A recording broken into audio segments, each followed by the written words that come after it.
What is up, guys? JT Tapias with the Empty Your Bucket Nutrition Plan, and today we're going to talk about some interesting things. I want to talk to you about a famous nutrition coach who once tweeted, "Obesity is a choice. You must come to that realization or you will never solve this problem."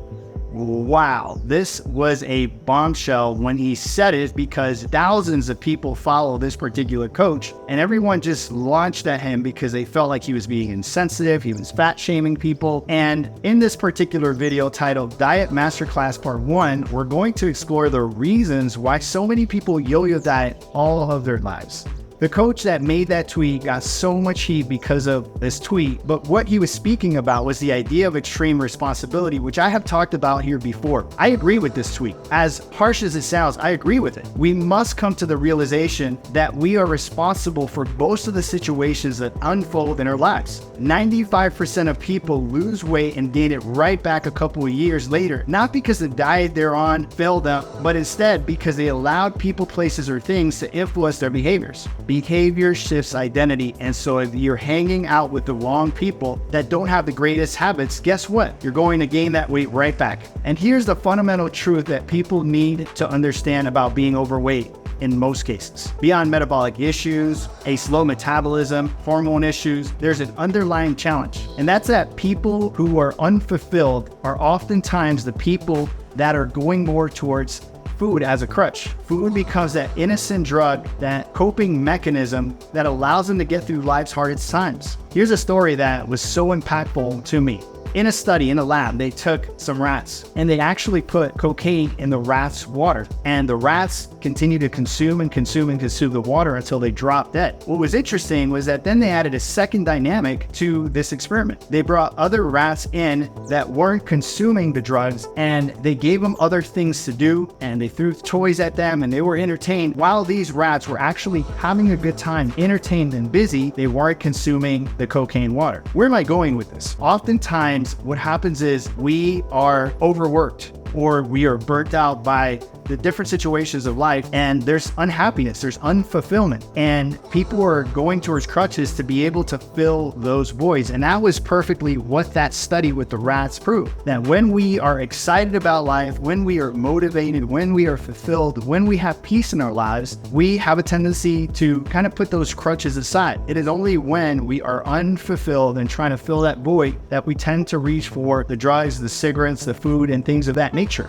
This is why working with a therapist or life coach has a greater success rate than working with a nutritionist or a dietitian.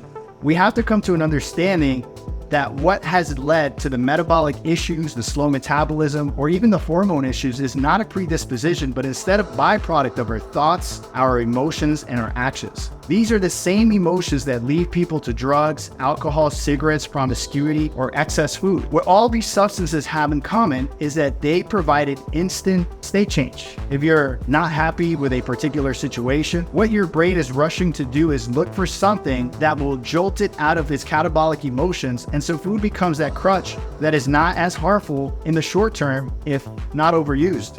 What most people are doing through food is trying to manipulate their neurochemistry in order to get out of internal pain. The interesting thing is that most people in modern society don't eat out of physical hunger, but instead to fulfill a void, to get out of pain. Call it sadness, boredom, or even happiness. Here are the three main things that most people consider when they're going to eat something. How does it make me feel? How tasty is it? How convenient is it? Nowhere in this equation do we see people think about how is this going to nourish me or increase my productivity or performance, etc. Our brain's main function are to keep us safe, comfortable, and ultimately alive. And of course, food is more accessible than those other crutches that I mentioned earlier. Also, these have less of a stigma like those other substances do.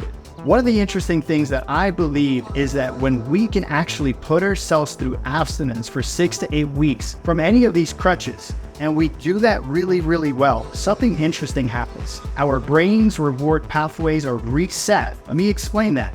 What that means is if you're getting dopamine hits from these crutches and you all of a sudden starve that dopamine, when you actually go back progressively to those things, you won't need them as much. And so what is required is abstinence. The problem is most of us don't go long enough to put ourselves in abstinence from these things, and those dopamine set points are always high. So we continue in this cycle of doing things over and over and over again. You know, the definition of insanity is doing the same thing over and over again and expecting a different outcome. I actually have a better definition, and that's eating the same thing over and over and over again and expecting for your food addiction to go away. That is my definition of insanity. In this video, what I wanted to primarily do was expose some of the main challenges when it comes to yo-yo dieting, why people suffer so much and struggle so much with these ideas when truly, we've seen in the past 23 years, people put emotional eating to remission. And I say remission because we never really overcome these things. These are things that are so, we're so receptive to food, right? People, places, things, people that come around us. We have a tendency to eat with friends, people we love. And of course, all these things are very hard to get away from. And so they're always in front of us. It's not like drugs or alcohol where you can simply say, I'm not doing drugs anymore, or I'm not doing alcohol anymore. And those things are quote unquote a little easier than food because food is part of life, right? This is how we do life with other people that we love. Our circle of influence, when we celebrate, we always have food around. And so I understand why this is such a challenging thing for most people. But I'm here to say that there is hope. In part 2 of this video right here, I'm going to talk about the fundamental ideas in order to reset your palate and your brain's reward pathways once and for all, and have freedom around food and stop the vicious circle of yo-yo dieting. If you've enjoyed this video, if this video has caused some curiosity in you, my friend, this video here is going to blow your mind away, because if you actually do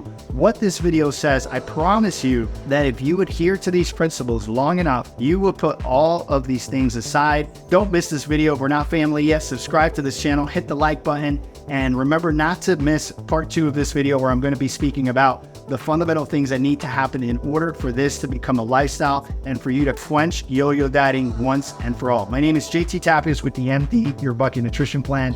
I hope you enjoyed this video. I'll see you in part 2. Ciao.